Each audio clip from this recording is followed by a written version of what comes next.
Vladimir Poutine conduisant lui-même une voiture sur le pont de Crimée, partiellement détruit en octobre dans des circonstances encore non élucidées. Les images tournent en boucle dans les médias russes. À ses côtés, sur le siège passager, le vice-premier ministre Marat Kousnoulin dresse un rapport au chef du Kremlin sur la progression des travaux de réparation du pont. Moscou avait attribué sa destruction à un acte terroriste des Ukrainiens. C'est la première visite de Vladimir Poutine dans la péninsule annexée depuis le début de l'offensive contre l'Ukraine.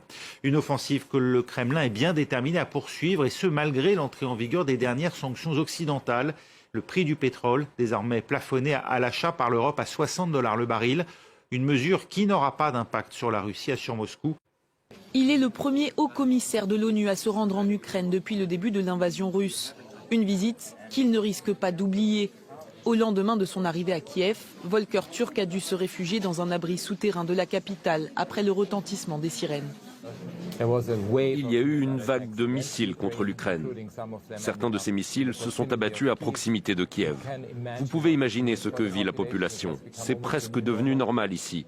Mais cela a un impact énorme sur les civils. Cela doit s'arrêter.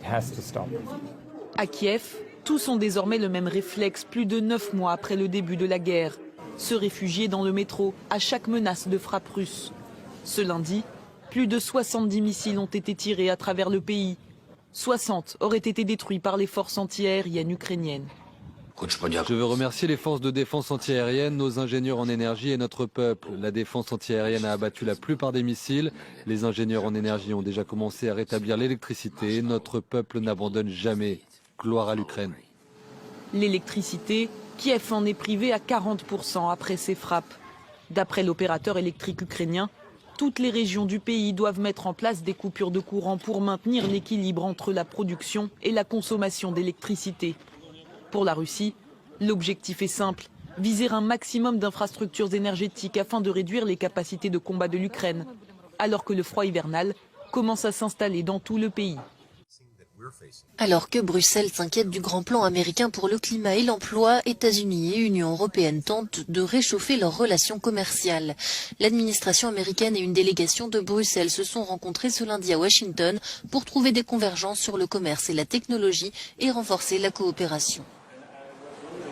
Je pense que nous sommes parvenus à un accord tout à fait remarquable sur les semi-conducteurs, sur la manière d'éviter de nouvelles pénuries, sur la manière de s'assurer que nous ayons une vue d'ensemble de ce qui va se passer, mais aussi sur la transparence et les subventions. Nous avons réalisé un travail très concret et positif au cours de ces 3 sessions sur tout ce que nous avons évoqué, sur la convergence des contrôles à l'exportation, et ce mécanisme s'est avéré incroyablement puissant lorsqu'il s'est agi de faire face à l'agression de la Russie contre l'Ukraine. Sur la sécurisation des chaînes d'approvisionnement, en particulier pour les semi-conducteurs, sur la convergence des mécanismes de filtrage, des investissements, tant à l'intérieur qu'à l'extérieur, et sur la convergence de la gestion des pratiques hors marché de certains pays.